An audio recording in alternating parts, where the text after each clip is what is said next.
Et pour finir cette émission Smart Bourse, comme d'habitude, marché à thème, le dernier quart d'heure thématique, où aujourd'hui nous allons nous intéresser aux foncières cotées dans l'environnement de taux actuel. Quel impact cela peut-il avoir et quel impact cela a-t-il sur les foncières cotées? Pour en parler, nous avons le plaisir de recevoir sur le plateau de Smart Bourse Laurent Saint-Aubin. Bonjour Laurent Saint-Aubin. Bonjour. Vous êtes directeur de la gestion action chez Sofidy. On va décrypter un petit peu ces foncières cotées en ce début d'année, en ce début d'année scolaire, en cette rentrée de septembre. Quelle tendance vous constatez, vous, justement, en cette rentrée sur les foncières cotées, Laurent Saint-Aubin? D'abord des résultats semestriels qui traduisent la meilleure santé du secteur, donc des revenus locatifs en hausse de 3%, un coût de la dette qui reste contenu, D'accord. surtout, ce qui est très important, c'est une reprise de la valeur des patrimoines. Les patrimoines ont beaucoup baissé en 2022 après le début de rebond des taux, Bien et sûr. là, ils commencent à repartir. Donc, on est sur un secteur où on a à la fois une perspective de progression des dividendes. Donc, finalement, on embarque en achetant ces valeurs, un dividende qui est en moyenne en zone euro de 5,5%, D'accord. et en plus, un début de croissance des patrimoines. Donc, c'est une perspective de progression de la valeur de 8% par an.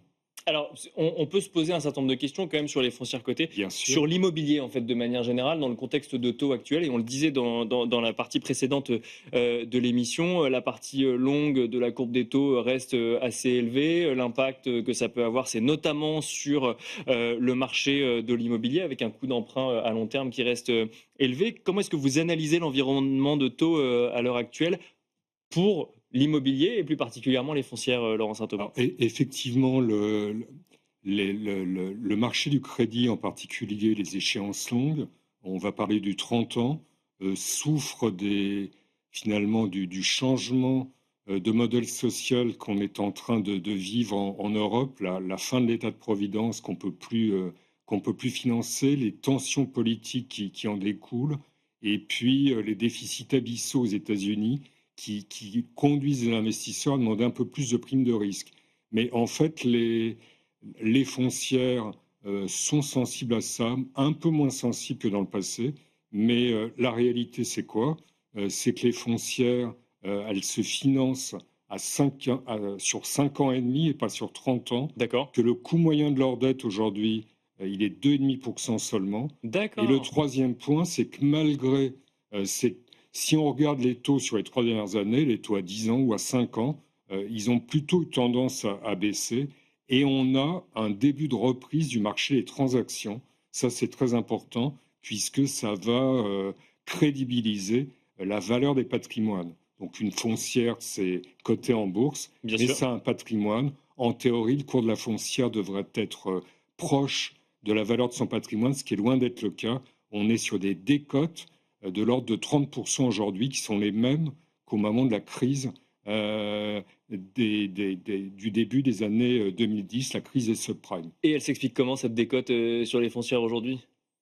Elle s'explique par le fait que les investisseurs veulent sans doute avoir plus de certitude sur la valeur réelle des patrimoines. Donc on a quelques grosses transactions. On a eu le centre d'affaires Trocadéro qui vient d'être vendu un peu au-dessus des valeurs pour 700 millions il y a quelques semaines. Ce D'accord. qu'il nous faudrait, c'est des petites transactions banales D'accord. qui Pour justifier conforteraient les ça valeurs des encore plus. patrimoines, si je comprends bien? Pour que d'une foncière à une autre, on se vende un peu d'immobilier pour que ça vienne justifier la Non, valeur sur le marché, du patrimoine, de telle ou telle foncière, c'est ça? absolument. Ouais. Est-ce que la réunion de politique monétaire de la Banque centrale, aujourd'hui a un impact, sur, les foncières? Je retiens ce que vous m'avez dit, les foncières se financent plus à 5 ans qu'à 30 ans, donc j'imagine que l'impact est relativement limité ou c'est à Bah, regarder de près quand même quand on analyse le marché des foncières? on regarde ça de près, on regarde Christine Lagarde religieusement. Cela étant, elle ne modifie pas les taux. Bien sûr. Elle explique que les perspectives de croissance finalement restent correctes en Europe. Donc on n'est pas dans l'urgence de devoir baisser les taux. Et malgré le fait qu'elle réduit ses anticipations d'inflation pour 2027, en dessous de la fameuse target magique Bien sûr. de 2%. Donc, il n'y a rien à attendre de la BCE à court terme. Par contre, il y a beaucoup à attendre de la part de la Réserve fédérale américaine, compte tenu en particulier d'un ralentissement du marché de l'emploi qui se confirme encore aujourd'hui avec les chiffres des indemnités, des demandes d'indemnités de chômage.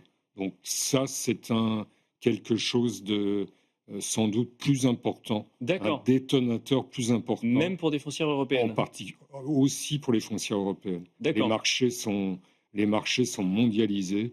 Je ne suis pas extrêmement enthousiaste sur les perspectives de croissance européenne. Peut-être que on est de toute façon, compte tenu de la démographie, de l'arrêt on est plutôt sur une perspective de croissance vraiment faiblarde. D'accord. Les ménages ne vont pas tirer éternellement sur leur épargne. Et d'alourdissement d'ailleurs de la pression fiscale. Et alors justement, quand on regarde une classe d'actifs, je trouve toujours intéressant de regarder en matière de spécificité ou de zone géographique. Là, on a évoqué effectivement les foncières dans leur ensemble. Comment est-ce qu'on les différencie? Comment est-ce qu'on les dissocie? Est-ce que les tendances sont les mêmes, par exemple, si on prend une foncière de commerce, une foncière de bureau, par exemple? Est-ce que les tendances sont les mêmes quand on rentre un peu plus dans le détail et dans la micro? Alors c'est un tout petit secteur, mais avec beaucoup de classes d'actifs, puisque vous avez effectivement bureau, commerce, logement, mais vous avez aussi entrepôt de data center, Bien sûr. des actifs de santé, etc. Donc les taux de croissance sont différents. Ce que je trouve intéressant, moi, c'est les valeurs où il y a une vraie croissance. Donc on trouve ça sur les entreprises effectivement sensibles à l'explosion de l'intelligence artificielle qui a besoin d'entrepôts, de data centers. D'accord. Donc ça, c'est une thématique porteuse sur les C'est une foncières. thématique D'accord. porteuse. On trouve ça aussi sur des foncières de logistique en Europe de l'Est. D'accord. En fait, les exportations chinoises vers les États-Unis se réduisent. Les Chinois ont envie d'exporter plus en Europe et donc ils implantent des entrepôts en Europe de l'Est. Donc ça D'accord. soutient Ok. les foncières européennes actives dans ce domaine-là. C'est intéressant parce que le sujet effectivement de volonté de la Chine d'exporter plus en Europe, ça peut nourrir des inquiétudes sur certains secteurs d'activité. Mais alors pour le coup, pour les foncières, c'est plutôt une opportunité en Europe de l'Est, si je comprends bien. Ouais. D'accord. Et puis le dernier point, c'est qu'il y a une relique du passé qui est les foncières de commerce. Les foncières de commerce ont été très attaquées avant et pendant le Covid à cause du développement du commerce électronique et de la fermeture des magasins. Il en reste quelque chose. Les foncières de commerce qui ont bien redémarré, qui affichent des chiffres de croissance solides, en particulier celles qui ont des grands centres commerciaux, eh bien, elles se payent beaucoup moins cher aujourd'hui que les foncières de bureaux, D'accord. ce Ok. qui me paraît un peu illogique. Les foncières de bureaux sont beaucoup plus fragiles, me semble-t-il, que les foncières de commerce. Donc il y a un arbitrage aussi qui est intéressant de poursuivre. Une question qu'on peut se poser sur les foncières, mais qu'on peut se poser sur d'autres classes d'actifs ou sur d'autres thématiques également, c'est quand vous nous dites qu'il y a une décote de 30% et que finalement il n'y a rien qui pourrait l'expliquer réellement et que du coup on pourrait s'attendre à ce que la valorisation revienne. Pourtant la décote elle est toujours là aujourd'hui. Est-ce que le marché va se rendre compte demain, selon vous, effectivement, qu'il y a plus de valeur que ce qu'il en estime à l'heure actuelle sur les foncières? Alors moi, je suis très sensible à la notion anglo-saxonne de dead money. C'est pas parce qu'une valeur est pas chère qu'il faut l'acheter. Mais je vous ai parlé d'entrepôts de data center ou de développement en Europe de l'Est. En fait, il y a des poches de vraie croissance D'accord. dans ce secteur. Il est protéiforme ce secteur. La deuxième chose, est-ce que le marché par miracle demain va se rendre compte que cette décote de 30% est insupportable? Je crois que le marché aujourd'hui, il est dans l'incertitude sur l'évolution de la croissance, sur est-ce que Jérôme Powell va enfin baisser ses taux. Le chemin n'est pas encore assez clair pour y aller. Cela étant, il y a un argument qui me paraît, qui à moi me parle, qui est que finalement dans les allocations, mettre un peu plus de secteurs peu sensibles à la conjoncture, avec une grande clarté sur les perspectives de résultats et donc de dividendes, ce qui est le cas d'une foncière, on sait ce qu'elle va gagner dans 3 ans. Bien sûr. Sauf si elle perd ses locataires, mais sinon, globalement, si elle c'est des perd ses contrats. locataires, ça veut dire que les valeurs cycliques vont vraiment souffrir. Oui, Donc oui, bien sûr. augmenter la part des foncières dans les allocations, ça me paraît tout à fait convenable. Et en attendant que le marché découvre que cette décote de 30% est trop élevée, eh bien, les investisseurs prendront le dividende. Et quand même, la hausse des valeurs, le secteur, il a quand même pris 12% depuis le début de l'année. D'accord. C'est pas rien, 12%. Merci beaucoup Laurent Saint-Aubin de nous avoir accompagnés dans Smart Bourse. Je rappelle que vous êtes directeur de la gestion action chez Sofidy. Merci beaucoup.